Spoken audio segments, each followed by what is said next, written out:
Sorry. Yeah, Hello. it's like sort of a workshop, or that's how they wanted to do it. So yeah, you can we have an hour and a half. There's plenty of time. Stop at any time, ask a question, or we can ask at the end. But if you want to stop us, it's fine.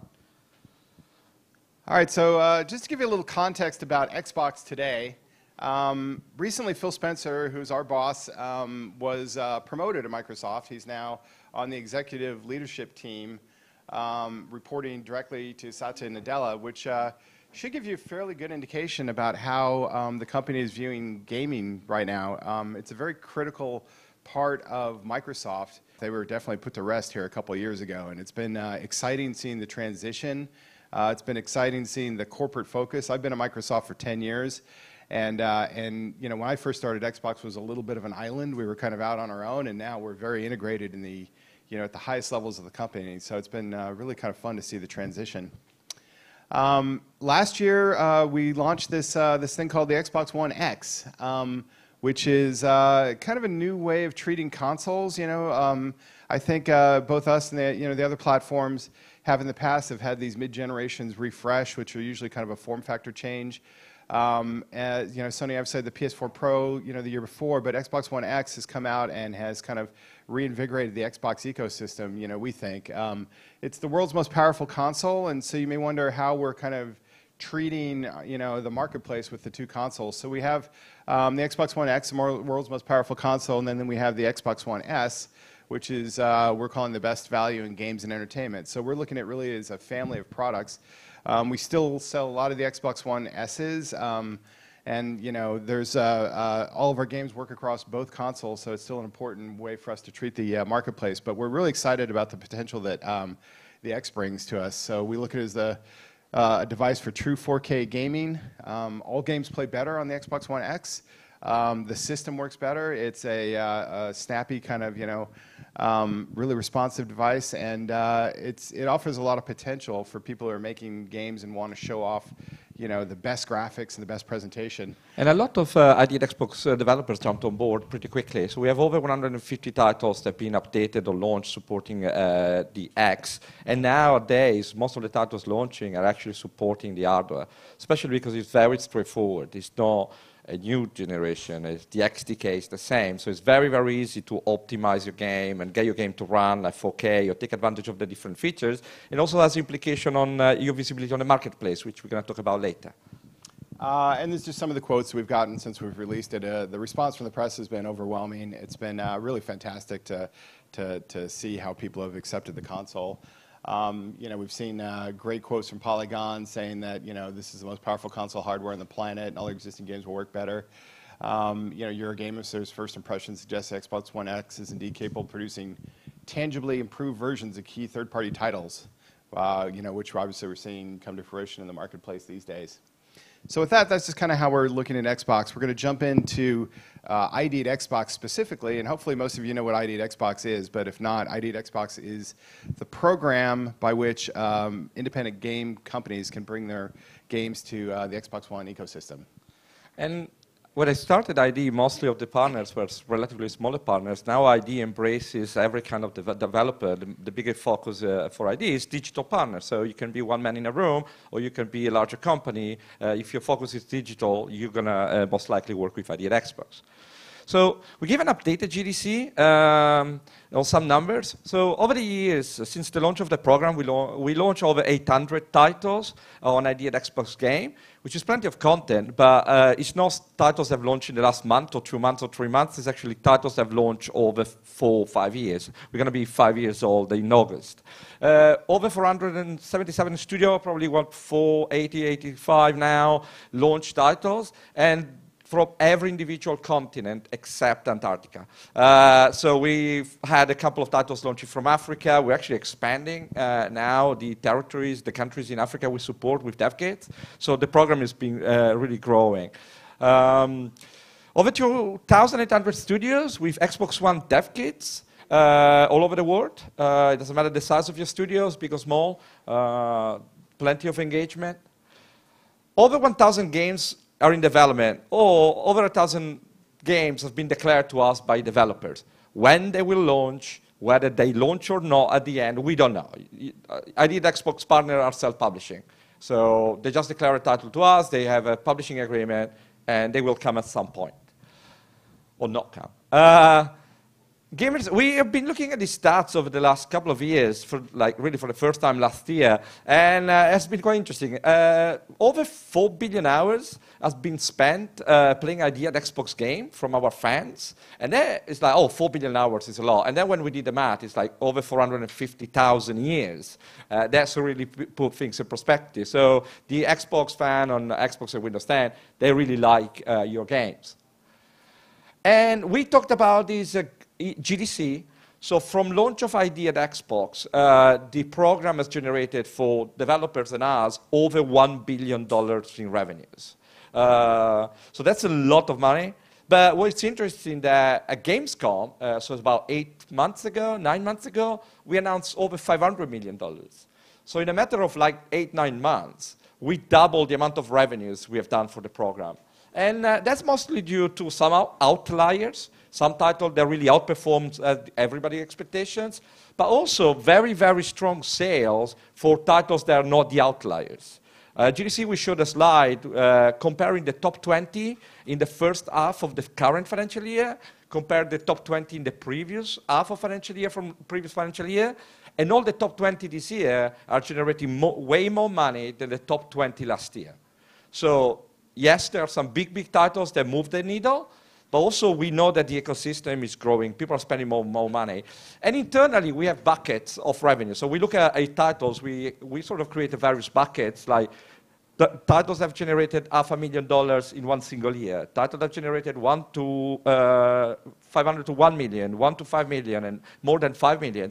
All of those buckets have grown year on year, with some of those buckets growing 300%.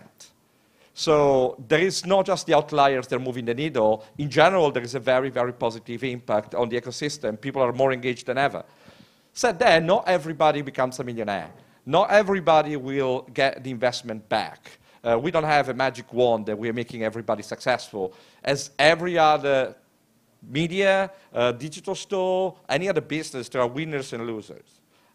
Just we know that the ecosystem is very, very healthy, and if you have the right title and you promote it well, there is a massive opportunity there.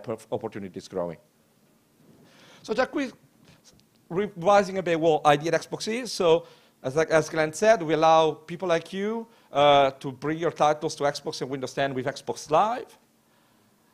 You can ship your games with all the features of the platform. So if you're EA or you're one man in a room, you take advantage of the same features. They have same access to the same tools. So it's very like a level playing field. You get 2 dev kits for free. They're saying probably the only platform that guarantees everybody that joins the program to get a couple of dev kits for free. They're not super expensive these days, like when I was a developer, but still, you don't need to fork out the money at the beginning, and Unity as well. So you get the license for Unity on Xbox. You never pay, yeah? I have first question. Is it like we as company received to Xbox, but for another game, can we use them for other titles? Oh yeah, once you have the agreement, the XDK agreement, and you have the dev kits, they are for you to keep. So you can do whatever you want. You can do as many titles as you want for any amount of clients. They are yours to use for anything you're doing on a platform. So yeah. Yeah, we always talk about this. We just want to make sure everybody understands it. You never pay us any money for updating your game, for certifying your game, for bandwidth charges. There's none of that. So you never give us the money. You can update the game as often as you want. There are some turnaround times you need to accommodate for your certification, but you can constantly update games. Yeah, we like to mention that. The only time there is money is when we take a percentage of your sales. But that doesn't come from you. This is one of the strong points of the program. Developers seem to love the fact that you don't need to do multiple submissions for multiple regions. Obviously, you need age ratings for the different regions, but you do it one code submission, one metadata submissions, one pricing submission, and you go live everywhere in the world. So you don't need to duplicate the effort or triplicate the effort. It's a single pipeline. And there was some criticism at 360 time because we had different areas where you could only find those independent games in those areas. Now, ID at Xbox Games sits alongside any other game on the platform. As Glenn will show later, we have area where we highlight ID at Xbox Game, but the natural path of a game on the platform is the same, no matter who you are. We just spend a lot of time highlighting and focusing and promoting ID at Xbox title, but that is on top of what you get anyway as EA does or Activision and Ubisoft. So back to Glenn. Yeah, so as Ago mentioned, we have one marketplace. So I thought what would be useful for you guys would be to show you what that marketplace looks like, actually walk you through our dash, and then talk about all the different ways that we can promote games on the dash and some of the programs that we have tied to some of those particular areas. So I'll just jump right in. If you turned your dashboard on, I think this was about a week ago, and you had just finished playing Deep Rock Galactic, which if you haven't played it, I'd highly recommend it. It's a great game by our friends at Coffee Stain. This is what your dash would have looked like. So to kind of highlight the different areas here, we have right here, this is kind of a social feed, what your friends are doing.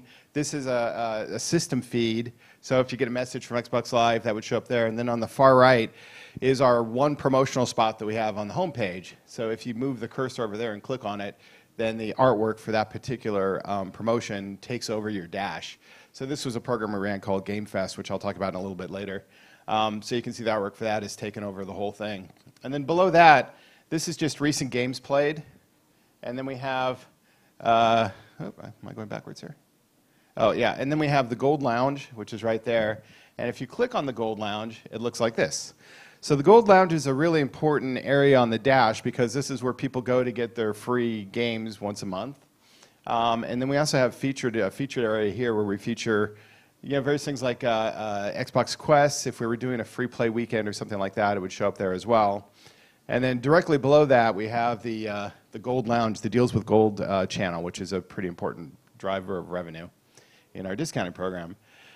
Back to the dash, the last spot we have is an ad spot, a paid ad spot. And you can see Conan Exiles was taking advantage of that on this particular day. So the way the dash works is that we have these different twists here. And when you scroll to the right, the very first one you see is the Mixer dash. And the very fact that this is the first thing that shows up after the home page it should be an indication to you of how important Mixer is becoming for us. Obviously, streaming is huge in the gaming ecosystem all up. And we invested in this company called Beam about a little bit more than a year ago. We rebranded it as Mixer last year. And we're really kind of focusing a lot of efforts on bringing content to Mixer, promoting content through Mixer, and then using it as a channel to engage with our Xbox community. One important thing about Mixer is that, as you notice, it's not called Xbox Mixer. It's just Mixer. So Mixer is a platform-agnostic streaming service, competing with the major streaming service. It's not just available on Xbox. It's available on your phone. It's available on the web. And we were streaming God of War recently. Our Mixer team was promoting God of War. They were playing Mario a while ago. So it's really a platform agnostic. And we work with partners on a Mixer promoting partners. They are not actually yet on Xbox, so they might never come to Xbox. Recently, we launched a game called Descender. It's now on Xbox, but we started promoting Descender on Mixer, at the forefront of Mixer, when it was only available on Steam. So if you guys are not currently working on an Xbox title, but actually are interested in finding a new venue to engage with the community, you can go to the Mixer page and get information there. You can reach out to us. It's not just about Xbox. Obviously, in the Xbox, we can surface at a very, very top level, but it's a platform agnostic. So the top of it here is where these are featured promotional spots. If Zago mentioned, we can promote anything in there. If you're working with us on an Xbox game, this is a great way to promote, your content. So, Smite is an ID at Xbox game, and they're promoting the spring Split Pro League Finals, which is their esports championship there. Fortnite's obviously an ID at Xbox game that gets a lot of promotion. PUBG used to be. And so there is a team there, a lot of ID at Xbox. And then scrolling down the Mixer channel, you get to, we have some different channels which are used for different things. So this particular one is really focused on the games. And we surface, this is kind of a combination of editorial and promotional placement. Basically, the idea here is to show the games that are most appealing to the audience. But we do have new games. You know, Zago mentioned Descenders came on board last week with Mixer Interactivity. This was where it would normally show up. And there's a variety of channels below that, including ones focused on streamers and, you know, the other content that, as you'd expect. But kind of diving into Mixer a little bit, there's really, the way we think about Mixer, there's 3 ways of working with us on Mixer. There's kind of good, better, best here. At the very basic level, you can create an official channel and you can start streaming on Mixer. And as Zago mentioned, you can stream PC games. You can stream PS4 games if you want. Mobile games. Mobile games, if you know how to do that. It's probably not that hard. I don't know. I've never done it. You can dual stream. We don't care. If you want to stream on Twitch, you know, add Mixer in there and, you know, stream as well. And, you know, if you're working with us, if you're in the ID at Xbox program and you want us to help promote those streams, reach out to us, share your promotional plans, and we'll try and get them promoted on that dash. The middle channel, the better, is you can start putting Mixer integration into your game, Mixer Interactivity. So the way that works is we have a set of APIs for Mixer that let the viewers actually interact with your game. We have this currency in Mixer called Sparks, which people generate by watching and by streaming and by commenting. And then you can have hooks in your game where you can actually, the viewers can spend those sparks. So if you think of, you know, the kind of most simple example would be people, you know, the streamers could drop in health packs if they like what you're doing, or they could spawn extra monsters. So the kind of middle integration is if you have existing functionality in your game and you just tie the APIs into that functionality, you can let the Mixer start to play around with it. And the kind of best scenario here would be if you work with us to really design the game to take advantage of this Mixer interactivity. And this is kind of a new feature. We haven't had a lot of games do it yet. There's maybe a dozen or so on the platform. But we have, you know, a team that's kind of working with developers to come up with new ideas and to bring, you know, the full capabilities of this functionality to light. So we'll be seeing a lot more of this coming on board over the next year or so. And as you know, all the streamers are always trying to find a way to keep their audience engaged. And interactivity is a great way of doing it. We mentioned Descender. Deep Rock Galactic, they had an interactive model. Descender recently, it's a BMX game, downhill BMX game. All the levels are randomly generated from a seed. So what the guys did was a very clever idea. On their website, you can go and generate a feed. And then you go Mixer, you paste the feed into the chat, and the game will pick up the feed, and the next level will be the level you created through a feed. And then the streamer has to beat you, has to beat your feed. So we're seeing the developers now that we have a bunch on board. They're starting to think cleverly about how to create that moment where the audience and the streamers are working together or fighting against each other and keep that engagement level as high as it can be. Also, one thing to point out on Mixer, it's only available for Xbox game at the moment, Windows 10 games. The streamers can actually sell your game. So if they're partner streamers, they can have a link on their Mixer stream, and people can go and buy the game. And there's an affiliate model. So they are incentivized, and so it's a good way to drive sales. And that can also be done by the publisher. If you're regularly streaming on Mixer your game, you can have the same thing where you're part of the affiliate model as well, and you can sell the game directly from your stream. So people are not just watching your game and then have to remember to go back and buy it. They can click on a button and then buy the game straight away. And you're getting paid twice. You get your regular royalty, and then you get the affiliate royalty. It's not double the amount of It's percentage. not double, but you get, you know, yeah, anyway. So there's different places that we can promote. As Zago mentioned, it's cross-platform, so we have, you know, the web-based model. It's very prominently placed on the console, and then again on the on mobile platforms. And there's different things that we can do depending on, you know, what kind of game you have, what the appeal would be to streamers. If you've done interactivity, obviously that's very exciting for us. So there's lots of potential here with Mixer. If you can create a, oh yeah. One question. We have received this, the question is it possible to use this dashboard mentioned before and the Mixer on dev kits, or only because we don't own Xbox? Yeah, I think you can, you need to check the documentation, but I think you can use the dev kit to stream. But I think by default it's off. But you need to check the documentation, but it should be possible. So basically it's better if we have dev kits, it's wise to also buy Xbox to just see how it also bear in works. mind, you can turn a dev kit into a retail unit. So you can run the dev kit in retail mode. Oh, thank you. Yeah, Great. and then you can then stream in retail mode. So the dev kit, you can just say, I want to reboot in retail mode, and you play retail games, and you can do streaming. So it works as a retail unit as well. So if your game is if it's an Xbox game and it hasn't been released yet, you could stream on PC. We're totally fine with that. You can stream on the dev kit in dev mode to show new content. That's totally cool. And then once it's released, you can obviously stream it from Xbox as well, or you could stream from PS4 if you want. That's fine as well. So this is just talking about verified channels. So you should do a verified channel for your game, do a verified channel for your company, and basically, you can, if somebody's camping on your name, reach out to us, and we'll get the name transferred over to you. And then, this is going to become more important later on as we kind of update our groups and things to tie the channels into some of our other community functionality. And this just lets you build up your own audience on Mixer. Yeah. I can come over there with the microphone.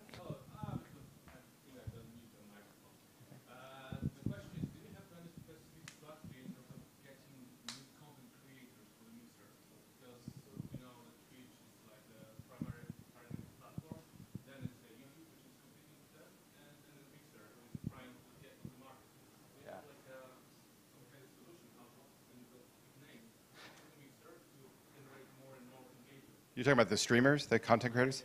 Yeah, so I mean, we have a group of content creators that we already work with that we brought over. I mean, obviously somebody who's one of the top streamers on Twitch, it's a little bit more of a. Yeah, and and we're not naive here. We know that the Twitch audience is a lot bigger than the Mixer audience at this point. So I think that we're looking at it from the point of view. And I don't have the official Mixer talking points here, so bear with me a little bit. But we have a Mixer, set of partner streamers. Some of whom were kind of mid-tier streamers at Twitch who came over looking for a new audience. Some are new that we've kind of grown from the ground up. And they have a pretty good opportunity on Mixer right now to kind of make their names known in a less crowded environment.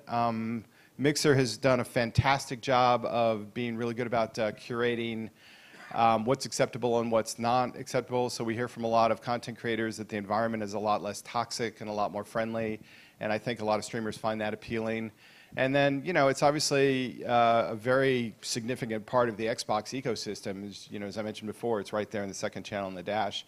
So it's certainly an opportunity for these streamers to come over and speak directly to particularly Xbox customers, but then also the entire ecosystem. So, I mean, it's definitely something that, we know that there are huge streamers on Twitch who are not on Mixer, and, this is something that we are focusing really heavily on in terms of making sure that we build that community. As far as the specific tactics, I don't have them off the top of my head. They're also okay with services like Restream.io, which is like a platform where you can stream simultaneously on, for example, Twitch, YouTube, and Mixer. Yeah. Sure. Yeah, I mean, what we're saying to partners, we are working with partners that are or will be exclusively stream on Mixer sometime, maybe for a single game, but actually, if you want to stream you're streaming on Twitch, you're streaming on Caffeine or YouTube or Facebook, just stream on Mixer as well, reach another audience. You can do multiple streams, so absolutely fine. There's no requirement, if you're streaming, you need to stream just with us. Just multiple channels, you have slightly different audiences. If you're Xbox, the people using Mixer are probably closer to the Xbox ecosystem than people that are on Twitch. So, yeah, no, it doesn't need to be exclusive. And I mean, the growth has been, I can't remember the numbers probably, but it's been exponential. It's been, obviously we're facing some very entrenched competitors, but the growth has been phenomenal. And we do a lot of things like, we stream our big E3 briefings, and we have, occasionally have incentives for people to watch the stream. So that's brought over a lot of people watching, and that helps the creators as they go forward. So, yeah. So I'm jumping back to the dash now, and I've switched over to the next channel here, the community channel. And this is a really important channel for our audience. You can think of this as the kind of Xbox social network. And there are a lot of different things that show up in this feed, and some of them are achievements. This is kind of the genesis of the entire program was people sharing achievements. So that's a huge part of it. But we also have postings from groups. We have official groups. We have fans groups, and they can post things on there. Everything from looking for players to updates about cool things they've done within the game. Your friends will share their videos and their screens as they play through games. And then if you are a publisher on Xbox, you have this thing called the Game Hub, where you can talk directly to your audience. So anybody who's played your game, whether it's a trial or bought the game, they're automatically opted into your game hub. And then you, as a content creator, as a game publisher, can post to this game hub pretty much almost as easily as you could post to Twitter. And you can post everything from updates about the game. You can share community content created by players.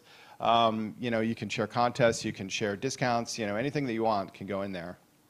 And you don't need to do it from the console. You can do it from your phone. You can do it from your laptop. You can do it from wherever you are. So effectively, it's like tweeting or posting on Facebook. It's immediate. And you're already reaching out to an engaged audience. Especially if you've done a trial, you'll be part of programs like Game with Gold or Game Pass. You have a large audience that trialed your game, even if they've not paid it.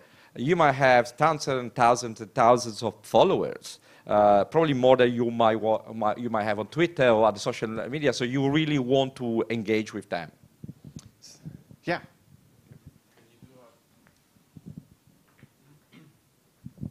Can you do a trial before you launch the full game or a demo to build up a community ahead of launch?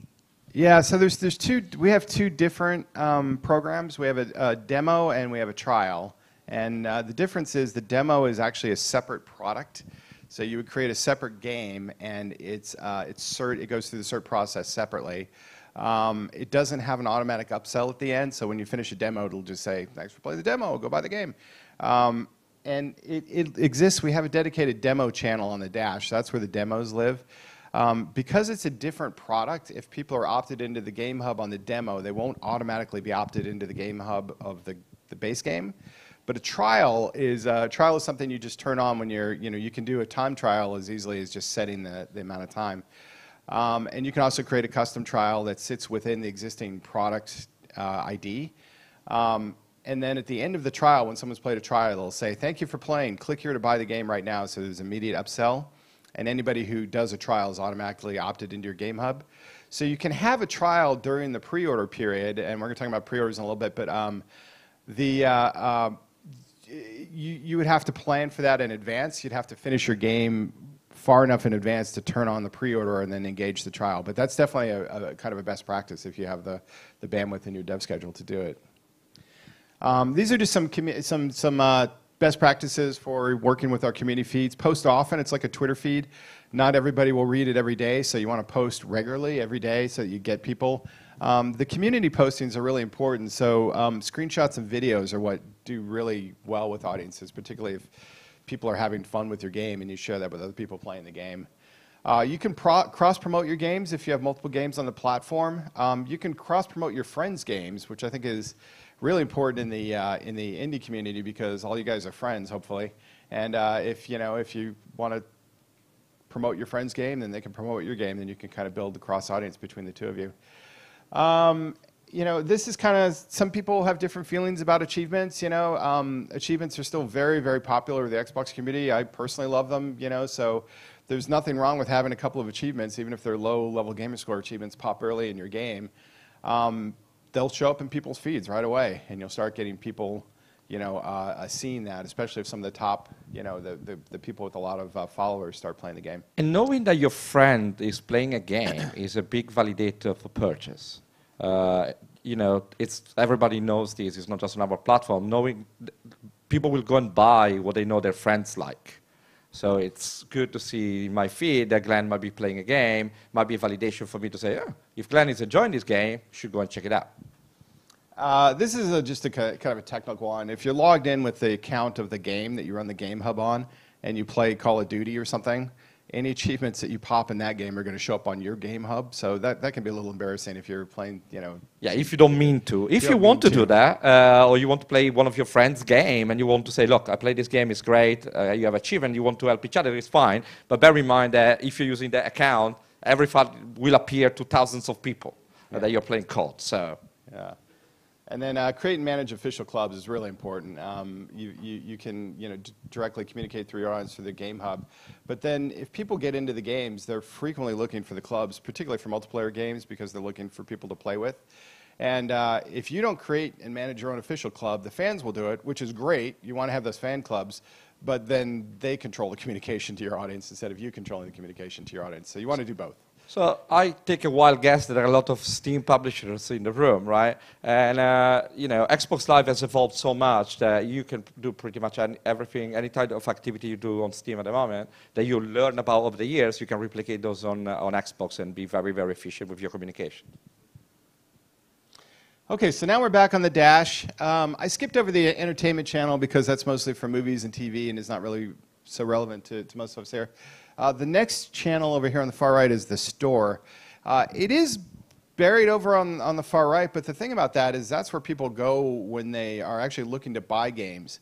So even though the deeper you get into the store, the less eyeballs you get, the less impressions you get, those are much more efficient eyeballs because those people are actually actively looking for games. So even though people have to click a little bit to get into some of the stuff I'm going to show you in a minute, those are pretty efficient clicks generally. This is what drives a lot of the purchases on the game. So this is what we call the level 1 game store. It's when you first scroll over there to the right, it looks like this. We essentially have, right now it's 4 slots up there where we can promote games. Sometimes TVs and movies will grab one of them, so sometimes it's just 3. And then this is another ad spot. We can do paid ads and paid merchandising on the dash if you want to go down that route. As you scroll down the page, the next thing you'll see is the category channels here, where we have different games that have face-out art, and I'm happy to say that 4 of those 5 are ID at Xbox games at the moment. And then we have a browse game section, and if you click on browse games or in any of those channels, it then takes you to what we call the level 2 store. It actually loads the Microsoft Store in the background of the console, and you'll see what the store looks like, which is right here. It pops up the level 2 store. So this is one click in, and as I said, the further you go in, the more efficient the eyeballs are because these are people looking to buy games. We have basically 4 promotional spots here as well. We have a Game Pass spot I'll talk about in a minute. And then there's really, once you start getting in the store, there's 3 categories of placement within the store. There's algorithmic placement, which means it's automatically placed. There's earned placement. And then there's the featured categories. And they have different efficiency. This is very subjective, but based on kind of stuff that we know, the earned placement are the most valuable, but they're the hardest to get. The algorithmic is pretty valuable because people are always looking for what's new. And then the feature categories just kind of depends on your game. So we'll talk about that in a second. So the algorithmic placement, there's new releases. And then below that, there's games coming soon. That's your pre-order area. Yeah, these are controlled literally by the release date. There's no editorial, control over it. We don't favor Call of Duty in these channels. These are all specifically set by the release date, so you really control your destiny on those channels. So this is the above the fold here, and then if you want to see the full list, it's the show all. So with the coming soon, it basically, the further out your game is, it's going to be up here below the fold, and then as it gets closer and closer to launch, it moves over to here. And so this will be the next game that's going to launch. And then once it launched, it pops up to the new releases channel and does the exact opposite. It goes down as more games launch, and then it goes below the fold with the show. Try to have a mental picture of those coming soon and new releases kind of carousel when we talk about launch date. Try to remember those 8 slot and 8 slot when later on we talk about timing for your launch. So below that we get into what's oh yeah. One question about this coming soon area. On Steam, there is also something like this, but on Steam it is like rather wishes or plans than something that is sure. Is it on this platform? No. Is it like you need to have product and you cannot change? You need to pass certification, and then you do set up your pre-order. So basically, when it is set up, it will not change, right? Yeah. Thank you. That's the point. When we do almost never change. Yeah, they should never change. Yeah. That's why for pre-order, we ask people to pass certification, because at that point, you and us, we're making a commitment to the consumers that they are buying a game on a declared launch date. Because you pass certification, we can lock the release date, and they know they're going to get the content when we are promising the content. So you can't put something in there that might not happen. So these are the earned placement. So top paid is up here, and below that is top free. Oops, Let me go back. And then we also have a top-rated category.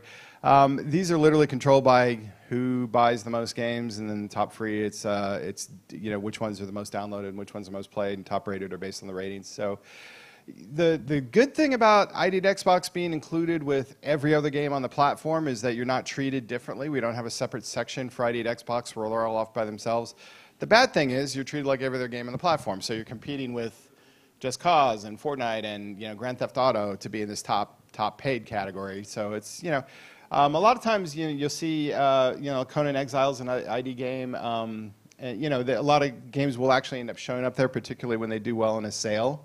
And these are important drivers of sales, but, you know, it's not something that you control other than, you know, participating in If any of you discounts. follows me on Twitter, Steeny UK, I actually regularly tweet when I see the ID Xbox title actually showing up in the categories. Because it's nice to show that, especially in the top rated, it's nice to see a title that sometimes are smaller in scope that Just Cause or FIFA or Grand Theft Auto actually getting the love from our community. So we regularly have titles appearing in, and I will always tweet when I spot one.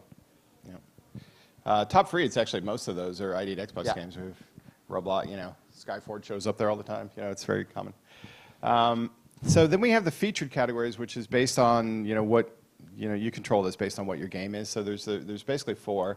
Xbox One enhanced games. As soon as you are an Xbox One enhanced game and you check that box in XD, whatever, the dev portal. XDP. You'll start showing up in there. Console launch exclusives means that the first console appears on his Xbox One. And if you're launching exclusively for a period, please reach out and let us know, because this is editorial, so we're gonna need to know. You want to make sure that we are aware of it. Yeah, there's no automatic way for us to know that. You have to let us know. Xbox Play Anywhere. So we have this program. If you ship the game on Xbox and Windows 10, we do have this functionality where you can buy it once and play across both channels. And if you do that, it shows up there. And then we have Game Preview, which is a program similar to Steam Early Access. It's curated, but it's actually a great exposure for games that are I need to walk in front of the camera. appropriate for that program.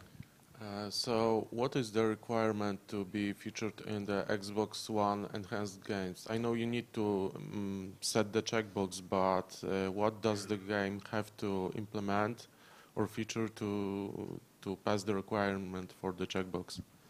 So effectively, if you have an Xbox One X, there are multiple features that you can will give you that. So you're running in 4K, your Xbox One X enhanced. You're not running on 4K, you're still 1080, but instead of being at 30 frames for a second, you're 60 frames a second, checkbox. Effectively, the game runs better on Xbox. You've implemented spatial audio, you have HDR support, there are plenty of things that you can do.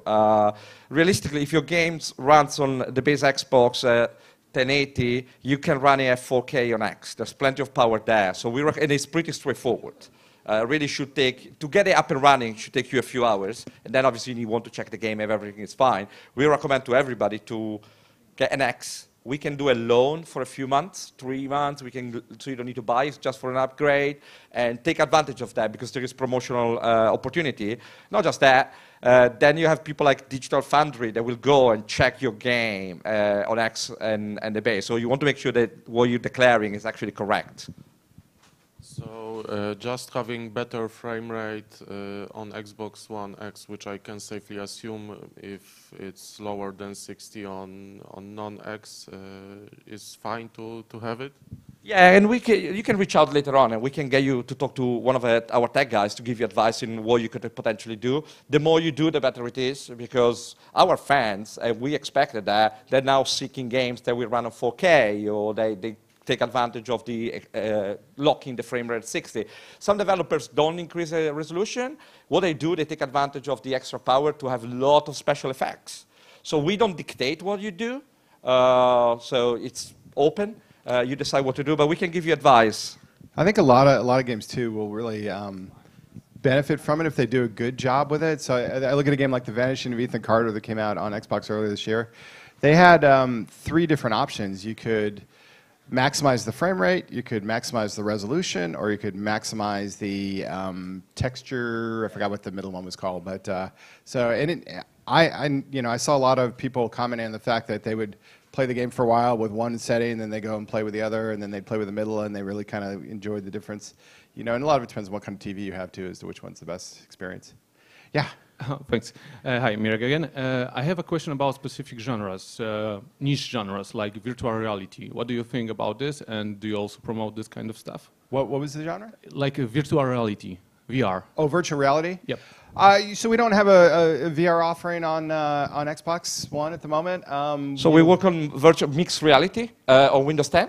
So you have titles available there. We have the devices out there through our OEM partners. Your Steam games actually can take advantage of the mixed reality devices. They're not exclusive to Windows 10.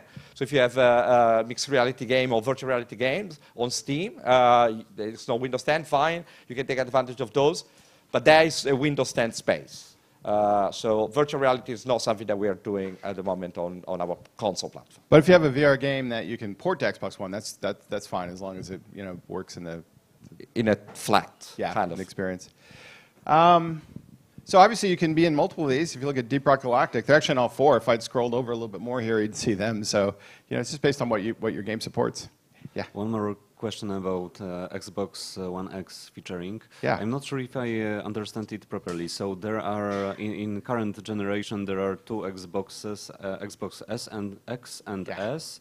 And if I just received dev kits, then if I launch them in retail modes, then which one? Well, you probably have an S kit, but we also have X dev kits. So if you're working on an Xbox One X enhanced version of the game, reach out to us and we can. Do you say we do loaner programs? Or? Yeah, we have limited availability, but we can do it on. If you got the dev kits recently, they are white, I guess. You got two white ones, or one white, one black. So we actually have three versions of Xbox: the original, the S, and the X. We used to send the original dev kits. Then we started shipping the S when the XS came out, and now we ship one S and one X in general. So if you have a white and black, then you should have a small black one. You have an X. But they have the screen on the front. You can actually switch it, and you can have it run as an S. You can have it run as an OG Xbox. What do we call it? The original Xbox One. Original Xbox One. Yeah. And then you can see it on the printout on the front. It's kind of cool. If you want to take advantage of X, you need to have a dev kit, an Xbox One X dev kit. Okay, so I'm back on the game store here. This is the L2 game store. So I highlighted this Game Pass dedicated slot there for a second ago. Yeah. Sorry, but this featuring is really important topic to, I think, most of us. Could you rewind one slide? Thank you. So for console launch exclusive, is it like if the Xbox is my only console, then I have guaranteed that I will be mentioned there? So you have to let us know. Yeah, as long as you let us know that you're only on Xbox at that point, and let us know when it's going to end, then we can feature you in that channel. Yeah, so that one's a little complicated. So if you're on Windows 10 Store and you have Xbox Live enabled on your Windows 10 version of the game, and you launch on Xbox One, there is a possibility to enable what we call Xbox Play Anywhere, which allows the consumer to buy it. If they buy it on Xbox, then they get it at no additional cost on Windows 10, and vice versa. So you can see most of our first-party games do this. And we've had a number of third-party and ID games do it. If it's something you're interested in, talk to us before you start CERT, because it's still a little bit of in a pilot program right now, and there are some things that we have to go through at the very early stages of your CERT to make sure that it will work. So we set up you properly. Yeah. And then Game Preview is like our early access program, except it's pretty heavily curated. We do maybe about a game a month in there. We just launched 2 last week, but usually not that many. We've had great results from it. I mean, we've had Ark Survival Evolved came out of there. Darwin and Deep Rock are in there now. Subnautica. Yeah. And if your game is right, it lends itself very, very well to systemic games rather than story-driven. If your game is the kind of game that people will, one, it's like you're still developing. 2, it's a game that people will enjoy playing over and over and over. An online game, they lend themselves very, very well. The advantage is that it doesn't need to be finished. The certification requirements are lower because we are acknowledged that it's not finished. So you don't need achievements, you don't need gamer score. The certification is easier. It's a good way to get into the program, but it's very curated. Obviously, Steam is early access completely open. On Xbox, you need to be approved to be part of the program. But because there's so few games that are on it, when you're on that channel, you tend to stay on that channel above the fold the whole time you're in game preview, which is kind of nice. Will depend on how long you're in there, if you're in there. Yeah. So, Game Pass. Game Pass is, I would say, one of the most exciting things that we have right now in the Xbox ecosystem. We're very, very happy with the early results so far. You've probably all seen some of our advertising, hopefully. We've had a pretty great campaign going on for the last year. It's a really interesting program because I think when we first launched it, we didn't know how the marketplace would accept it. We didn't know how developers would accept it. And I can say that it's been overwhelmingly positive from both, and the results from developers have been fantastic. People have been very excited about it. So if you kind of think about what Game Pass is, we frequently hear it called the Netflix of gaming. In fact, we ourselves have called it Netflix of gaming quite a bit. Phil called it that. It's not really the Netflix of gaming because the strategy is a little bit different. Netflix kind of came into the market with the idea of disrupting the marketplace, disrupting the movies and TV ecosystem, and then bringing all the viewers into Netflix. Well, in the case of Xbox, we are the marketplace. You guys are the marketplace, so we don't really want to disrupt the marketplace. What we want to do is we want to provide a process where people who are most enthusiastic gamers will become more engaged in the ecosystem. They'll play more games, they'll spend more money, and they'll advocate more for our platform and have a great time while they're doing it. And that's really what Game Pass has been so far. It's a lot more curated than Netflix. Netflix will have 5,000, 10,000, whatever shows on it. We have right now about 120. We don't really anticipate that we're going to go too much higher than that. We're not going to put thousands of games in there. The idea with it is we really want to improve the long tail monetization for game publishers. At the same time, we want to deepen the customer relationship with our Xbox fans. And then we want to grow retail and store transactions so people actually spend more money in the ecosystem while they're in Game Pass. And it's actually been fantastic. The people who've been in the program so far have loved it. We found that, first of all, you get a subscription license when your game goes in there. We pay you to put it in there, obviously. You get this franchise lift thing. If you're about to launch a sequel to a game and you put the first one in Game Pass, it brings more people into that franchise and they're aware of it and they become excited about the next game. You can grow post-launch monetization. Obviously, if your game has DLC, you can sell it to everybody who's in Game Pass. And then the thing that's kind of really interesting is this last point. It's not with all games, and we're not making this promise, but a lot of games that have been in the program, in fact, most of them so far, they've actually seen a lift of their game sales outside of Game Pass. It's a little bit counterintuitive, but the reason for that is when you have all the people in Game Pass playing the game, you see all those community feed stuff, the achievements and the social feeds and the shares, bring interest from all of their friends who then go and buy the game. So it's been kind of a win-win-win for everybody who's been in it so far. And the community is always waiting for our announcement every month. They want to know what's going into Game Pass. So you also get that positive marketing push on a month when you announce the titles are going in. So you get extra visibility.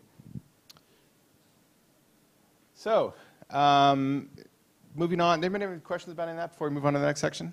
Should we just keep going? Cool. So I've got some tips and tricks about how you can kind of best work with us and best showcase your games on our platform. So we talked about new releases, and the coming soon section is the algorithmic placement. So as I mentioned before, you control your destiny with the algorithmic placement. Everything is in your hands. So the thing is, you really want to make sure that you take advantage of that. There are a startling number of games in our system that launch with no pre-order at all because people are coming very hot into the release date. Well, the pre-order channel, you're not going to see a ton of pre-orders. People don't tend to pre-order digital games as much because they're not going to run out, when the game launches. But what you do get from being from having a pre-order is you get to show up in this coming soon section, and this is a lot of exposure. You get a lot of people just seeing your box art and going in there and checking out the trailer, and it just adds to the overall, communication to the customer. So if they see, maybe they've never heard of Forgotten Anne, but they see this box art and they're like, oh, that looks interesting. They click on it, they look at the trailer. 2 days later, when the game launches, they see achievements pop in their friends' feed, and it kind of reminds them, and then they're going back to it again, and ends up being a pretty good purchase driver. Ideally, from the point of view of store visibility, and obviously what you do outside of the game, or outside of our store, have your own strategies. But to maximize your exposure here in this channel, it's about 2 weeks of pre-order. And then if you're through CERT in enough time, you can actually engage a free trial during the pre-order, which is fantastic. Because if people try your game and your game's good and the trial's a good experience, they're going to buy it. If people try your game and the trial is a bad experience, they're not going to buy it. So make sure you have a good trial experience if you're going to turn on a trial. Yeah. How does Xbox view when you go through CERT, but you're not completely finished with all the content? That's fine. So you go to have the pre-order and then have a big update when it launches. Yeah. So you have to get through CERT, you have to meet our minimum requirements, our basic requirements. In terms of not having your game finished, that's totally fine. Probably the biggest gating factor there is achievements, because you have to have all the achievements in. And the other thing to keep in mind is that, if you go through CERT and you set a release date, that game is going to release on that date. So if you're completely not happy with that game, you don't want to set a pre-order up. Yeah. But that being said, I mean, if you finish the game and you go through CERT in April and you want to launch it in July, you can have your pre-order up during that whole time, and you can keep working on the game the whole time, and you can update it. And as Ago mentioned up front, you can CERT updates, and we don't charge you for that. You can do 10 updates between when your game certs and when your game launches. And that's a really, as long as you're very careful in your production schedule and you know what you're doing and you don't accidentally launch a broken game, it's actually a pretty viable way to manage your production pipeline. But our certification will check that the game doesn't crash, that the save file works, and so in general, what we see developers that do this, you would do a bit of optimization, additional content, but as Glenn said, the game could ship. So you need to be happy with that, potentially going to market. So you can't send like, oh, the XR are there, but the game is a bit broken, because that could be your launch. Yeah. So bear that in mind. But if you know what you're doing, it's a good viable strategy. A lot of developers actually do that. Another question about trial. So from your experience, is it worth it to have the trial or not? Because the current state of the market is that publishers avoid having trials, demos, because sometimes customers will get satisfied with just the trial. And what does your data show? Yeah, so the data is all over the place. We've done the data analysis a bunch of times, so it's hard to give you a definitive answer on the data, because as I said before, what the data kind of suggests is if the trial is great, it's going to be a really good benefit to your sale. If the trial is complex, if people don't understand the game at the end of the trial, if it's if it doesn't showcase the game well, then it's going to really hurt your game sales. So it's hard to say. It really is up to the type of game and the type of trial that you can create. So in game preview, if you are part of the Xbox game preview early access model, you must have a trial. So we have data we have seen there. And guess what? The titles that people think are good or great titles, that doesn't seem to have an impact on that. It's just about generally it's about the quality of the title, the type of games. It's mostly there rather than a consumer behavior. And if your game is 2 hours and you give away a 1 hour trial and that 1 hour is not that exciting, then yes. But it's all about creating that great experience. Yeah, it's really, I think part of it has to do with, where the game sits in the marketplace as well. If it's Call of Duty, everybody knows what Call of Duty is. So they don't really need a trial because they have $100 million to market their game or whatever. If your game is a little bit more obscure and people aren't aware of it and they haven't heard of, what do we have here, Hopico by Merge Games, they may not buy it based on this box art and this screenshot, unless they get a chance to try it, So it kind of depends, I guess I go back again, like for me personally as a consumer, if there's a trial and the trial's good, I'm going to buy the game. And if I've never heard of the game and my friends aren't playing it and the trailer doesn't grab me and there's no trial, I'm not going to buy the game. There are 1 million other reasons the customer will go and buy something else. And the trial is not the main reason that you're going to discourage a consumer. What we're saying, and this is slightly on a tangent, in a very competitive market, in general, on any platform, use any feature that's available on the platform or any tricks that you can use to maximize your opportunity. Generally, none of those tricks will guarantee you a success, but any tricks that you use in the right way gives you a bit of a margin. We also have a little bit of a technical thing with our trial that's kind of interesting is anybody who tries your game, they're automatically opted into your game hub. So you can keep talking to those people forever, and unless they opt out, but most people don't. So, if you keep updating the game, it's like, hey, for all the people who tried our game, we just did an update, and it adds this cool new thing. You can now play as a penguin or whatever. And then, you have kind of a direct pipeline to all those people.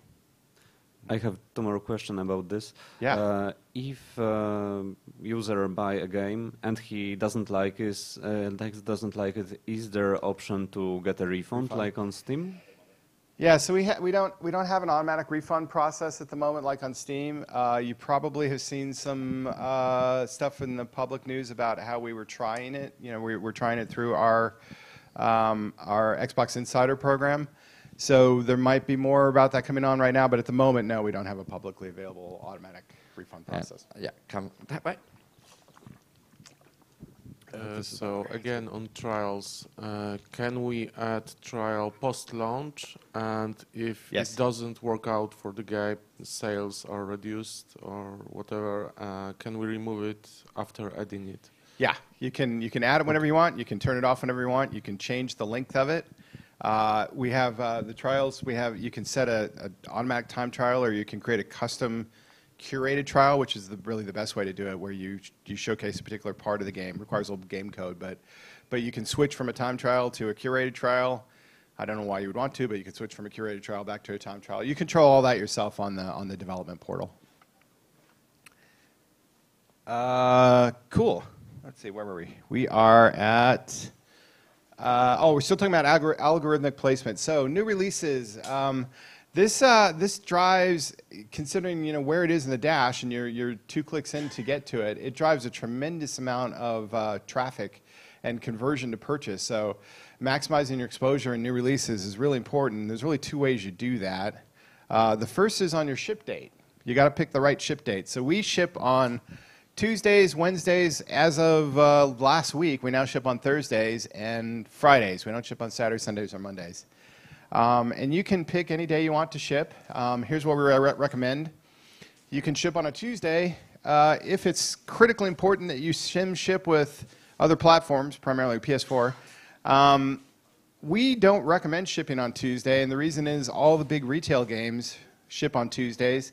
And they frequently will have 2 or 3 SKUs shipping, going into the marketplace at the same time. So if you end up behind them and they launch their big 3 SKUs and there's 2 of those, suddenly you are pushed all the way to the end of the new releases channels. And then when the Wednesday games come out, you're bumped right off it. So you're only on new releases maybe a day and sometimes not So at Tuesday all. is a bad day to launch. Yeah, Tuesday is generally a bad day to launch unless for some reason you absolutely have to sim ship. Can you with another- pronounce that word? Trick guys? No, I can't. I know. There was a little joke about, I think that's Fear Fridays is what that was. I don't remember. It's an old slide. You can ship on a Wednesday. Wednesdays are good. If you're doing a lot of PR outreach, so if you're developed your whole marketing plan and promotions plan around having a lot of reviews hit with your game launch, you want to ship on a Wednesday because, and things have changed in the ecosystem, but historically, for those of us who've been in the game industry for a while, historically they won't cover games on Fridays, the press. So if that's a big important thing, then you want to ship on a Wednesday so you get that coverage. Also, this is slightly more technical. If you're launching an online game on an MMO, I know we have a couple of MMO companies here, don't ship on Wednesday, don't ship on Friday, because if your game falls apart or there's some issue with your servers, or we might not be there at the weekend. So if you're launching an online game, launch on Wednesday. And the thing about the press, the marketplace has changed. Streamers and tubers drive I believe, a lot more sales than the traditional press does. Don't quote me on that. I know it's on the camera, but maybe that's true. Maybe it's not. But anyway. Too late. They're not as tied to that Friday schedule as the old school press was. So anyway, that's kind of a reason a lot of people ship on Wednesdays. You can ship on Thursday now, and it's the same story as Tuesday. If you want to sim ship with your Switch SKU, that's why we allow Thursdays now. It's not as bad as Tuesdays in terms of being slammed by the AAA games, but you do have the option of Friday, and Friday gets you placement in that new releases channel. And you're almost guaranteed, unless for some reason we ship 9 games on a Friday, which I think, don't know if we've ever done that, you get that new releases channel over the weekend, which is the busiest time of the week. So definitely ship on Friday if you can. That'll get you, that'll maximize your exposure in our store.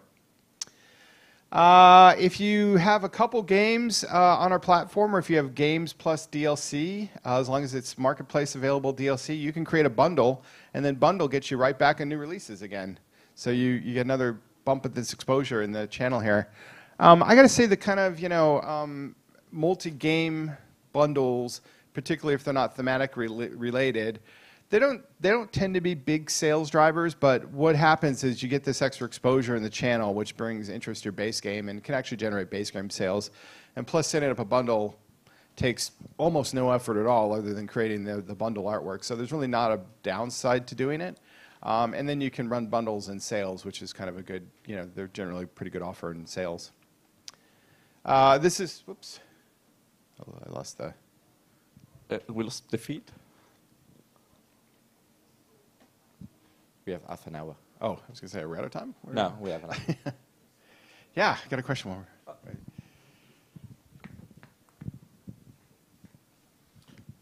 Can you do a cross-publisher bundle? You cannot right now, unfortunately. It's a technical thing because of where the royalties go. Our system just doesn't split the royalties at the moment. It's definitely something we're looking at trying to do. So maybe by this time next year we'll have it. But yeah, unfortunately we don't have that right at the moment. Oh, we're back up. Okay, cool. Where were we? Wednesdays. We did Wednesdays. We did Thursdays. Talked about Friday. We did Friday, and then now we're looking at the, bundles, get you back in. Okay, so this would be kind of one way to think about your product life cycle. You do 2 weeks plus in pre-order. You time your new releases to maximize your exposure over the new releases. You do a deals with gold spot. We'll talk about discounting in a second. A couple months after you release, you bring out new content, a new add-on or something like that. If the game fits that kind of thing, create a bundle with your new content or with other games, so you're back in new releases. And then hopefully games with gold or Game Pass, and those are obviously curated programs. So it depends on availability, but you end up in there about a year after launch is a pretty good way to think about a life cycle. Okay, so discounting. So there's really 4. There are more ways than 4, but the 4 things I'm going to show you here are about 95% of the way that we discount games on Xbox One. The first is Deals with Gold. This is our regular weekly program, and I showed you before it's merchandise on the home page of the Dash. It's only available to Gold members. Gold members buy the majority of digital content, so it's a pretty good way of kind of reaching the people who are most likely to buy your game. It's merchandise on the homepage of the Dash, so it gets great exposure. People will usually see a pretty good lift from Deals with Gold, even if it's an obscure week. We only let games go in Deals with Gold about once every 6 months or so. It's not a set policy, but just as a guideline. The next thing is we have these ID at Xbox exclusive themes. So this is an exciting thing that we put together just for the ID at Xbox program, where we have a different theme sale every month. So this was Artistic Adventure Sale we ran in January. February we ran a Valentine's Day. March we did something I can't remember. April was a Halloween, an un-Halloween horror game sale. They do really, really well, and most of these are catalog games. You see Oddworld up there. It came out 3 years ago, I think. And it's a way for us to kind of bring additional exposure to games that have been in our platform for a while and maybe don't necessarily show up, all over the Dash. And we've done, a lot of money for publishers with older games through that program. You can run a game sale at any time that's not in Deals with Gold, not in the theme sale. and not on our Marquee Sales. It's just called what we call an opportunistic sale, where basically you just put the game on sale. And we have this new deals section of the dash, which I didn't highlight earlier, but the game store is here, and the deals section is just to the left of it. And that's where we showcase anything that's on sale. So if you just run your game on sale and just say, hey, I want to run on sale next week or 2 weeks from now, it would probably show up there. They tend to be they don't work as well as the other sales, but if there's a particular reason you want to do it, then they can show up. And then we have the Marquee Sales, Countdown, Black Friday. Those are the biggest sales. They're curated because, otherwise we'd have 600 games in them every single time. And you're competing with, you can see right there, what is that, FIFA, Forza, Call of Destiny, Duty. so all the big AAA games tend to be in those sales. So a lot of exposure, but a lot of competition in those sales. Oh, going back one slide. If you're a member of ID, pay attention to the monthly newsletters. Because, for instance, we are announcing, we are doing a call out for the ID exclusive sales in the next week. tour. Yeah, the one that's coming up. So if you don't read the newsletter, you're going to miss out on opportunities. And somebody, if you're part of ID, one person in your team will get a newsletter every single month. Make sure that person shares the newsletter with everybody. So Deals with Gold, I mentioned, it's a huge driver of sales because it's merchandise on the homepage. These are the theme sales I was talking about. So we had the big bundle sale in December. This was in January. That was in February. And then we have Game Fest running for the entire month of May, which is really pretty cool. It's a dedicated program for our ID at Xbox where we highlight different games. This was Gaming for Everyone, which was like kind of new creators and new voices. This was Xbox One and X enhanced ID at Xbox games. That was the X enhanced one as well. And I go out on a limb here, but I don't think there is any other platform that puts so much emphasis on the independent developers who are publishing on the platform in terms of visibility opportunities. Because ID is such a strong program for Microsoft, is performing so well, we don't just do it because we like you guys, we do like you, but also it's extremely successful from a commercial point of view. That's why nobody else does as much as we do in terms of focus activity on independent games.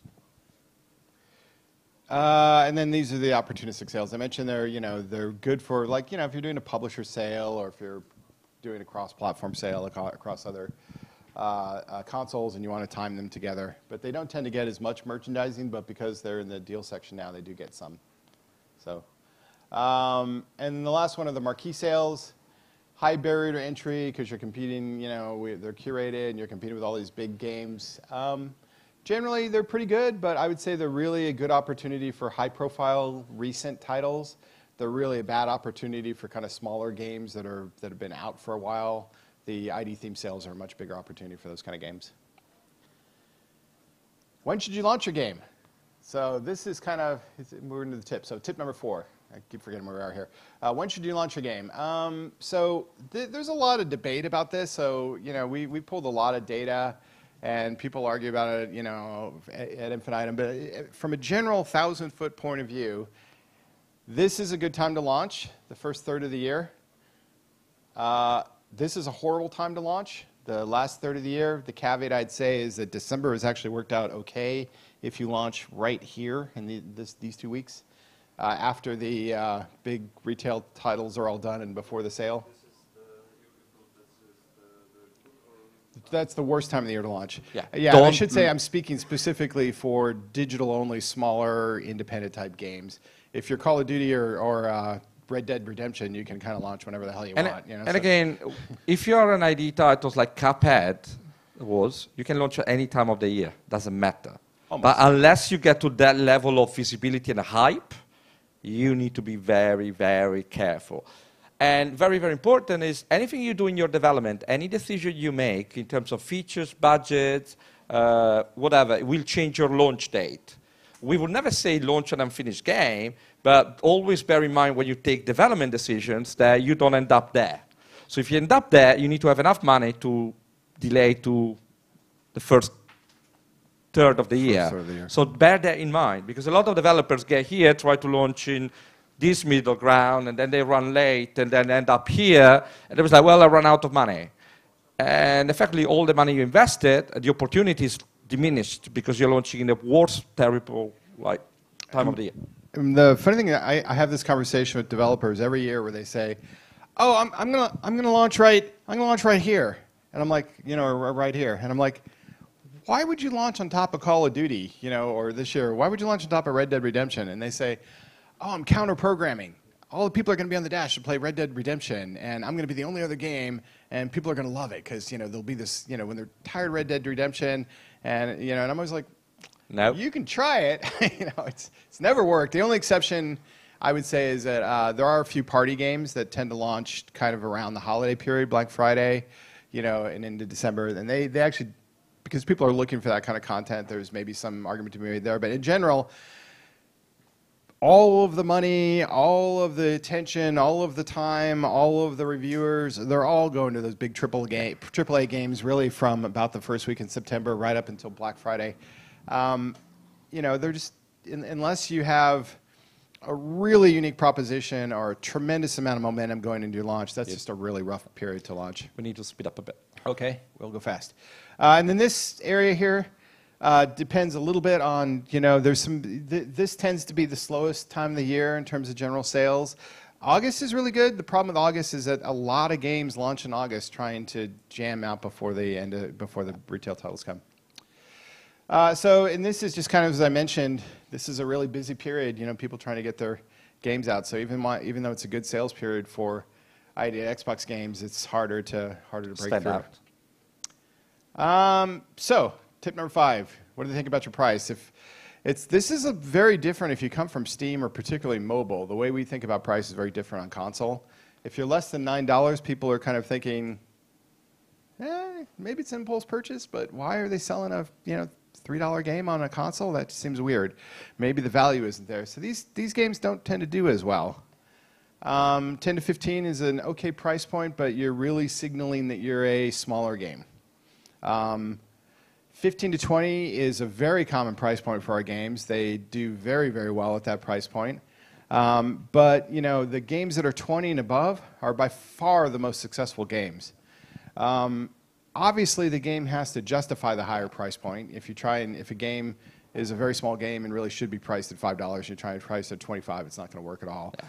But you know, the Xbox customer is not as price sensitive as you might think, you know, or you might have seen on other platforms. So they like their sales, but they don't want to spend little money on a game they're not going to enjoy. They rather spend more money on something that they like. So yeah, and by far, you know, like I said, by far in terms of unit sales and obviously revenue, our most successful games are in that like probably $19 to about $30 price range.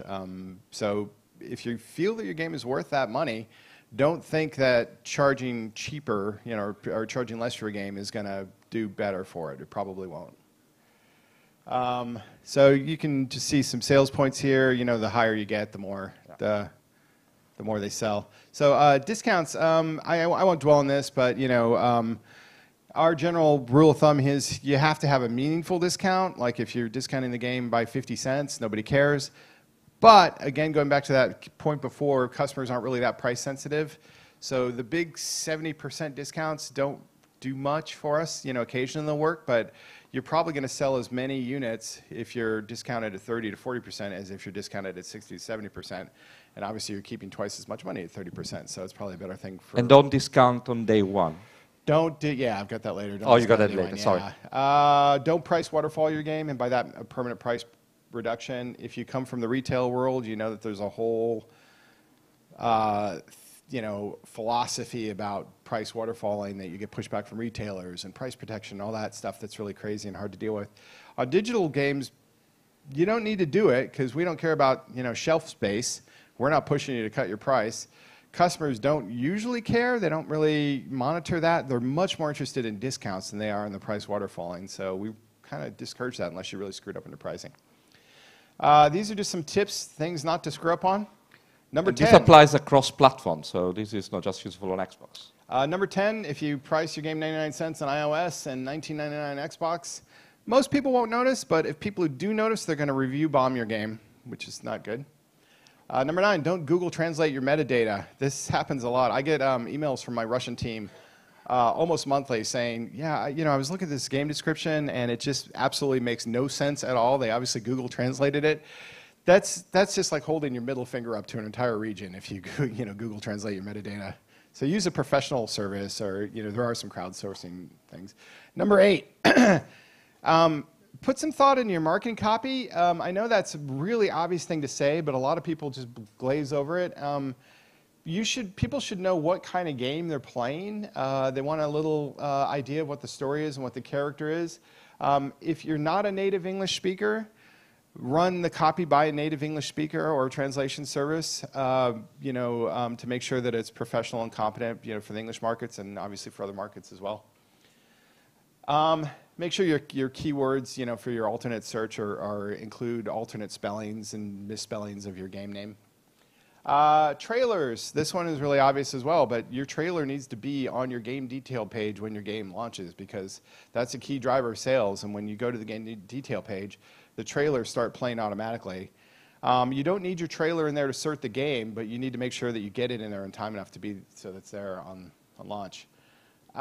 This is just a recommendation. Don't do live action unless you absolutely have to communicate what your game is about, because it costs a lot more, and from what we've seen, people hate it. Like they give it thumbs down over and over again. They want to be seeing your gameplay within 10, 15 seconds from the start of that trailer. That's what they want. So global releases, we mandate the spirit of the law in every region, so we have to have ratings in every region. ESRB is currently free. There was some news about them charging recently, but for digital games, it's still currently free. PEGI's not free, but it's worth doing because it covers a wide swath of Europe. ANZ, Japan, and Korea are a little bit more complicated. Japan and Korea are kind of hard to do, but ANZ is certainly worth doing. We have IARC coming on board at some point, and there's some complications around which system you use and all that. You can reach out to us if you want to talk about that, but that will make it easier for some games. Number 5, so this is very controversial. I know that there are other platforms that are probably giving meetings exactly like this will tell you the exact opposite thing of what I'm telling you. So what we've seen, we've dug in this data a lot, is launch discounts don't drive sales. They just don't. So basically what you're doing is you're giving a discount to people who would have bought the game anyway. And so then what some people do is they'll say, oh, I'm going to charge 25% more for my game and then give a 25% launch discount. As a customer, if I figure out that that's what you're doing, I will hate you and never buy your game ever again. So what I say is the best rule of thumb is price your game appropriately. Don't do a launch discount, and then use the discounts 3 months down the road for deals with gold and other discount programs. I mean, if you have additional content, DLC available on day one, bundle it together, make a promotion that way, so it makes it cheaper to buy the base game plus the DLC, but don't do a discount on the base game. Let's see. Discounting. So I mentioned all the discounting programs that we have. You should plan your discounting strategy out for a year in advance and have it ready to go by the time you enter CERT, so we can start locking these programs in for you. We are not as flexible as maybe Steam or mobile platforms in how we set up discounts. We do have long lead times in some of them, and some of our programs fill up well in advance. So don't leave this as an afterthought, because it's a huge driver of sales in your long term. So think about all this before you even go into your launch. So don't crash land into your launch if you can. I know it's very hard to do.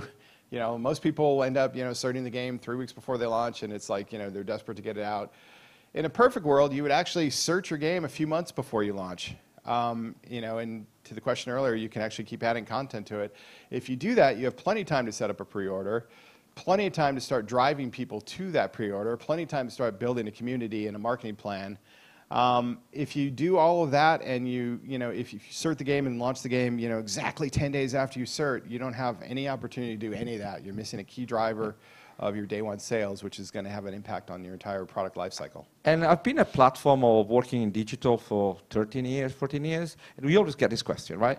Oh, what's the promotion? What promotion are you giving me on day one? Which is important, but we do know that if a game has no momentum coming into the platform, we can promote the hell out of a game, people won't be interested. So that launch date, so it's being in the right time, but the run-up to launch is down to you. And instead, quite often, developers, because of the very nature of the business, we are all very busy, they focus on finishing the game, which has to be done, and they forget or don't have bandwidth to do the PR, the outreach before, and then they launch on the store, nobody knows about the game, and nobody's excited about the game, and the game doesn't sell as the developer was expecting. And then they come back and blame me for your game not selling. And I'm Yeah. like, well, So if the game has no momentum on console and Steam, maybe mobile is different. It's a different ecosystem. The fact that we promote the hell out of the game won't make a game a success. I can probably say that we have never seen a title. It's very rare to see a title that has no momentum comes is a breakthrough success. There have been some instances. yeah, there's a couple. But I mean, generally, the game's going to do what it's going to do based Yeah. on what the game is and what you guys have done to build momentum and launch. If the game's going to do this many units and we promote the hell out of it, we can bring it up a little bit. If the game's going to do this many units, we're never going to get up Yeah. to there. So Yeah. a lot of the work is on you in the 3, 4, 5 months before launch. Number 2, pick efficient and effective marketing channels. So efficient here is the key thing. This is probably worth a whole 2-hour presentation by itself. But just in general, so we have this saying, I don't know if you guys use it here, the juice versus the squeeze. Like how much effort are you putting into it versus how much you get out of it. So there are a lot of channels that require a lot of effort, and I have it in kind of reverse order from the most effort/expense down to the easiest to do here. So television, obviously, you would never do unless you're launching, a $100 million game. But some of these things in here are very kind of expensive and difficult to do, and then you get down to here, and they're really easy, and they don't cost you anything. But if you look at what's efficient in terms of communicating to people who are most likely to buy your game, which is what's important, you don't want to waste your marketing on people who aren't going to buy your game. So you want to really avoid inefficient marketing. They tend to kind of almost be the opposite here. So some of the most effective channels that are most efficient are actually some of the cheaper ones. So just be really cognizant of who you're talking to when you're doing your marketing. And then the number one thing, so this is just the most obvious thing in the world, but the box art is the number one driver of sales, is a primary driver of sales for, particularly for smaller games on the console platform. And a lot of you, if you've come from Steam or mobile, the way you think about box art is vastly different on a console because you got to think of the fact that everybody's sitting on a couch 6 feet away. If you can't read your box art from that screenshot, it's probably not working for you. So when you're creating your box art for your game, print it out at about this big and stick it a few feet away and then sit down and look at it and see if it's conveying the same thing that you think it's conveying when you're on your nice 50-inch monitor and you're sitting there, right in front of it on the PC. And if it's not, then it's probably not the right box art. It's got to be compelling, arresting, visually engaging. It's got to pop. And if you do all that and you tell us something about the game, then it works really well. Here's some examples I just personally think work pretty well from some small games to some big games. And these don't work. I'm just kidding. I'm not going to show you ones that I don't think work. But if it's cluttered or busy, so artsy, if I have to look at it and go, what is that? Is that an elephant or a horse? But it's not. It's probably not going to work for the customer. This is kind of a technical thing. If you just have a logo, it becomes very difficult for us to promote it because we don't just put logos on the dash. So if all you are is a logo, it has to be the most fascinating logo in the world, or that might not work for you. Don't do sexually explicit clickbait box art. You'll get clicks. They're not clicks from people who are going to buy your game. It's the wrong kind of clicks. Especially if the box art has nothing to do with the game, which we have seen. We've seen recently. Yeah. And don't do it. And then we're almost out of time. I'm just going to fly through some different cool things that we do to promote ID at Xbox games and games in general. We have a dedicated ID at Xbox channel on the dash, which is kind of cool. Nobody else has this. Third-party games don't have this. We curate it a little bit. And by curated, I don't mean that it's not all on sales potential. We put games that we like up here, particularly games that we like that people should be playing that maybe not everybody's heard about, and we do some of our bigger games. And then we put about 24 in the show all section, so we don't put everything in there, but we try and highlight most of them as they go through. We have a great community manager, Suzanne, there, and she streams almost every game that comes out, and she has some social channels that she does. And this all just happens automatically. You can reach out and work with her and co-stream if you want. Major Nelson, his channels are all editorial, but the good thing is he loves ID at Xbox games, and he promotes almost every single one of our games. He'll do a tweet, he'll do a blog post, he'll do Free Code Friday. Xbox Store will carry not only all of your launches, but also all the sales, and then we do an ID at Xbox stream on the main Xbox channel every week. Game Fest I mentioned, we've done it every May for 3 Mays in a row. It's all about ID at Xbox. We took over the Dash for the entire month, and we highlight about 70 ID at Xbox games based on the different themes we fit into. So we're currently running a Mixer theme, I think, this week, or maybe it ended yesterday. We have This Week on Xbox, which is Major Nelson's weekly show where we feature most of our ID at Xbox games. And we have Inside Xbox came back a couple months ago, and it's a little bit harder to get in that one, but we do feature a couple games every month there. So we had Divinity in there last We had week. Robocraft. They had Robocraft. 8 minutes video because it was in Game Pass. And one thing I don't think you have in the slides, and I think I go out on a limb again, I think we are the only platform doing that. We have a large number of pre-approved influencers, streamers, and journalists that every week when the games launch, we automatically reach out to all those influencers and we send them code of all the games they're launching that week. We're talking about hundreds of people. So if you are part of ID program and you don't want to be part of that outreach we do, you can just tell us and we remove your game. But if you want to be part of that, you know that when on that Wednesday or Friday your game launches, there are going to be few hundred outlets that will get a code from us of your game. Now, we don't track what they do with that. We're not going to do a report for you guys, all the people that cover your game, but you reliably know that if you are struggling reaching some of those big outlets, we do as well. So again, you can opt out, but developers seem to love the fact that they also get a big PR push from us on their launch date. And then here's our final slide, our other marketing channels, Xbox Wires, our blog, news aggregator. We have our newsletter that goes out every week, xbox.com, which we have game detail page, then we also have promotional pages and our main Xbox social channels. And that's it. 12:30, perfectly on time. Yeah, thanks so much. If anybody has, I think we're about out of time, but I'll go couple on of around if questions, you we want can probably do it. Grab us. Hi, I have 3 quick questions. Steam has something like API letting developers to check comments or how many players are playing the game, etc. Is there anything like that here? So we not currently. So we do have some data insights that you can get that will tell you, sales data and that kind of stuff. We are working on some programs in the future. I think they'll start coming on board later this year, where you'll have a little bit more visibility into what players are doing in the game. You can track. There's things that you can do in the game, and we can help you with that. That will help you actually track. The most obvious is just what achievements are popping, and if you put them if you put them at narrative points in your game, or particular key points that you want to track, then you'll see where people are getting them. And we recently acquired PlayFab, that some of you might already be using, and a lot of companies using that actually to get enhanced analytic and real-time data. So that was a purchase we made recently. We're now talking to developers about it. Okay, 2 more questions. One, could we get this presentation slides, I mean? I don't know. We haven't thought about it, but actually the video is going to be available online.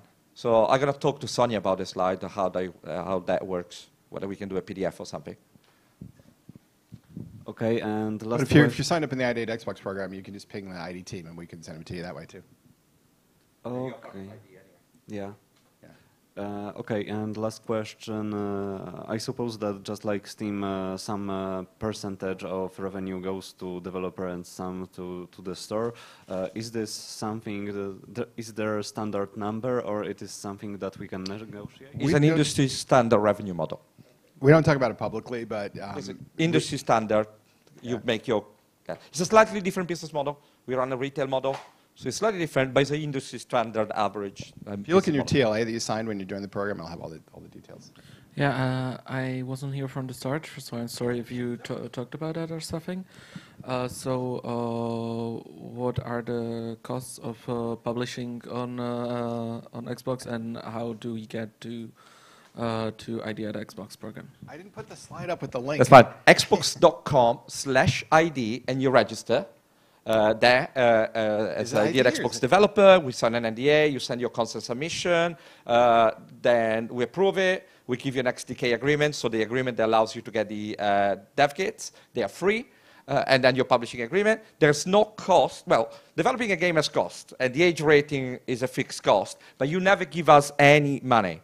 So we give you 2 dev kits for free. If you need more, then you need to purchase them. And generally, developers don't tend to need more than that. The only time, we never take money from you. We take money from the sales of your product. But you don't pay us. You can update your game as often as you want. There's no bandwidth charges. There are no charges from us. The only time we take some money is when you sell a copy of your game, and we take a percentage of that. But there's no cost. Awesome. Thank you so much. Oh, the final. Art. We'll probably get kicked out of the room, but we're going to go out there.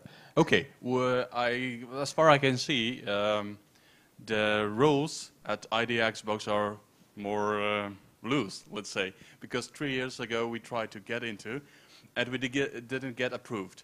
So today I think that what are the conditions that our game need to meet to get into Xbox ID? So, yeah, I mean, we still have a concept approval stage. In the past, we were a lot more liberal in a way, giving dev kits straight away. The moment people register without telling us what they were doing, without showing us anything, well, we realized that actually often people were getting dev kits and not using them for a year. So we became a bit stricter with that, actually, because, you know, if we give a developer a dev kit, they don't use them because they don't pay them, so they're happy to have them there, but then we pay for them. And we have other developers in the queue that we need to give dev kits to. In generally, we are pretty liberal in the terms of content. Sometimes developers, we ask to see something, a video, we ask to sometimes have a playable, to know that the project exists, especially because today, compared to 10 years ago, you don't need the dev kits when you're in prototype phase. Unless you're writing your engine from scratch, you're using Unity or Unreal, you're going to start porting a later stage. So sometimes, again, developers have a concept of, I want dev kits. And the answer is like, what for? But in general, yeah, I mean, we have over 1,000 titles. One of the things sometimes is we have maybe some mobile games that want to come over, like a very cheap or free-to-play games from mobile. They're very simple. It's not that we have an issue with it, but our customers don't really. Yeah, we try and match the concept submission to what's going to sell, because it's not to anybody's advantage if you make a game that nobody on our platform is going to buy. You're just putting a lot of effort into porting. So we do have a submission process to try and curate the content, but we do have this other program called the Creators Program, where anybody can publish, you know, completely within reason. On Xbox. Yeah. On Xbox. Anybody can publish on Xbox. And so, you know, if you're not sure if it doesn't get accepted by ID, you can put it through that program, and then the ID program team can look at that to see if it'll then come over to ID. But in general, we're pretty open. And always, if you have an issue, still in UK, on Twitter and Skype, you can reach out to me and discuss that. You know, sometimes we have titles falling between the cracks. Same as developers sometimes have issues with their development. Sometimes we have issues and delays. But yeah, in general, if a title makes sense, we are open. Likely this time, I'm sure you'll like it. I'm sure we will. We'll probably love it this time, yeah. Well, thanks so much for coming, and you know, we'll be around if you have any questions out there. Thank you so much. Thank you.